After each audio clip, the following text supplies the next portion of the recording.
ఇవాళ రాష్ట్రంలో ఆర్థిక సంక్షోభం ఉన్నప్పటికీ కేంద్రం పెద్ద ఎత్తునటువంటి సహకారం కారణంగా ముఖ్యంగా నరేంద్ర మోడీ గారు ఆంధ్రప్రదేశ్ రాష్ట్రం మీద ప్రత్యేక శ్రద్ధ కనపరుస్తున్నటువంటి కారణంగా వేల కోట్ల లక్షల కోట్ల రూపాయల నిధులు ఆంధ్రప్రదేశ్ వస్తున్నాయి.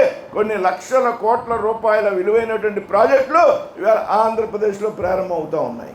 నిన్న కాక మొన్న పుట్టపర్తిలో 1,15,000 కోట్లతో ఒక ప్రాజెక్టు డిఫెన్స్కి సంబంధించి, వైజాగ్లో 10-15 ప్రాజెక్టులు, నక్కపల్లిలో 1,35,000 కోట్లతో ఒక స్టీల్ ప్రాజెక్టు, మనందరికీ సెంటిమెంట్గా ఉన్నటువంటి ఏదైతే విశాఖపట్నం స్టీల్ ఉన్నదో 11,500 కోట్లు ప్యాకేజీ, రాబోయేటువంటి రోజుల్లో మరొక ప్యాకేజీ కోసం ప్రయత్నం చేస్తూ ఉన్నాం. ఇవాళ కేంద్రంలో ఉన్నటువంటి నరేంద్ర మోడీ గారి నాయకత్వంలో ఉన్నటువంటి ఎన్డీఏ ప్రభుత్వం కారణంగా భారతదేశం అన్ని వేళ రాబోయేటువంటి రోజుల్లో ప్రపంచాన్ని శాసిస్తే స్థాయికి రాబోతా ఉన్నదనేటువంటి విషయం మీకు చెప్తాం.